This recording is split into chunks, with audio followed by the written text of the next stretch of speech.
MRI scanning కి సంబంధించిన భయానక అనుభవాలు తరచూ వింటుంటాం. అక్కడ అలా జరిగింది, ఇక్కడ ఇలా జరిగింది అని. అవన్నీ కూడా నిజాలే. అందుకే ఎంఆర్ఐ స్కానింగ్ చేయించుకునేటప్పుడు జాగ్రత్తగా వ్యవహరించాలి. లేదంటే ఈ వ్యక్తిలా గాయాల పాలవ్వాల్సి వస్తుంది. ఓ హాస్పిటల్లోని ఎంఆర్ఐ రూమ్ లో స్కాన్ చేస్తుండగా ఓ వ్యక్తి మెటల్ చైన్ ధరించి గదిలోకొచ్చాడు. అంతే, అమాంతం ఎంఆర్ఐ మిషన్ లోపలి పవర్ఫుల్ మ్యాగ్నెటిక్ శక్తి ఆ వ్యక్తిని గొలుసుతో సహా తన వైపుకి లాగేసుకుంది. ఈ ఘటనలో అతను తీవ్రంగా గాయపడ్డాడు. న్యూయార్క్లోని ఓ ఆసుపత్రిలో ఈ విషాద ఘటన చోటు చేసుకుంది. సకాలంలో ఆసుపత్రి సిబ్బంది స్పందించి అతన్ని క్యాజువాలిటీలో చేర్పించారు. అయితే ఆసుపత్రిలో మిషన్ ఆన్లో ఉండగా సిటీ స్కాన్, ఎంఆర్ఐ స్కాన్ గది తలుపు లాక్ చేయలేదా అనే ప్రశ్నలు తలెత్తుతున్నాయి. రోగి పరీక్ష చేయించుకుంటుంటే ఈ వ్యక్తి అక్కడే ఎందుకు తిరుగుతున్నాడు అంటూ అనుమానాలు వ్యక్తమయ్యాయి.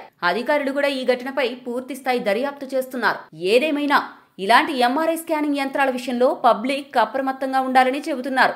ఎంఆర్ఐ మెషిన్స్ బాడీ లోపలి అవయవాలను స్కాన్ చేయడానికి అత్యంత బలమైన అయస్కాంత క్షేత్రాల్ని ఉపయోగిస్తాయి. ఇది మెషిన్ ని స్కాన్ చేయనప్పుడు కూడా అయస్కాంత క్షేత్రం ఆన్లోనే ఉంటుందట. ఈ నేపథ్యంలోనే డాక్టర్లు ఆ మిషన్ వద్దకు ఎటువంటి వస్తువులతో రాకూడదో వివరిస్తూ ఉంటారు.